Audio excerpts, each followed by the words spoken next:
in Cuba there is this culture of horizontalism and equality, and that's very conducive to for people to be open to creating cooperatives. No, so I think that we have to be aware of the role that culture plays. No, because you can have the perfect ecosystem in place, and it might not work if people don't have the right kind of values and they don't see themselves as equals, right? That's how I've always understood socialism. And there's always been that frustration with Cuba in the sense that there is, I think, when you look at the actual enterprises, as you said, Camila, this history of horizontalism, it's like there seems to be this pressure cap on the top of it, which is, or this squeezing from the state. And I want that to kind of go away and allow the workers to be able to maintain those social enterprises, but without as tight a control. I just don't think at this point, over 70 years after the revolution, I'm not sure that it's as necessary anymore.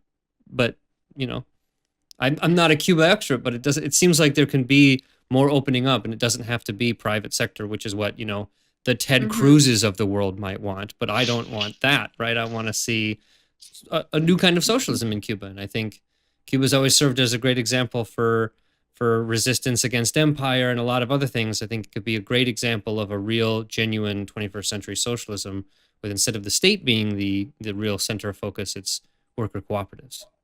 But yeah, no, I think there is hope.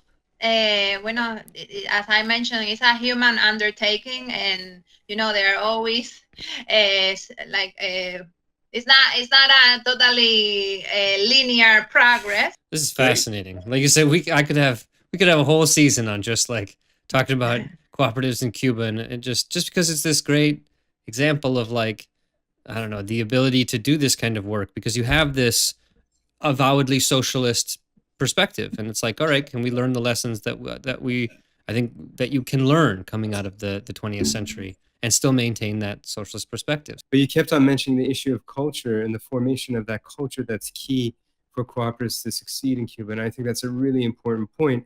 And I think the role that the revolution has had in creating a consciousness among the Cuban people and a resilience among the Cuban people.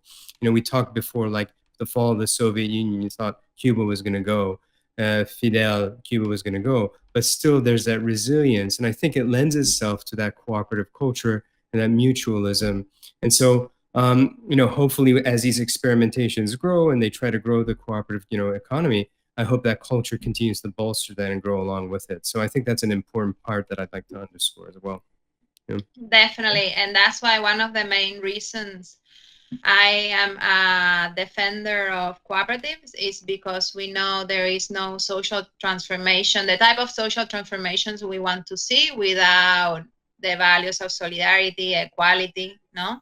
And so, cooperatives play a key role in reproducing those values, no? Because as we know, like the way we organize our workplaces, and even maybe more than the way we organize our local governments or our political system, has a great influence, no, in the type of relationships that we establish among ourselves, no? Totally. And so I see that's one of the reasons why I am a defender of cooperatives in Cuba and everywhere, in any country or that wants to look for an alternative society, because I see them as schools of solidarity, of equality, of working together, no, in building together a better future for everyone.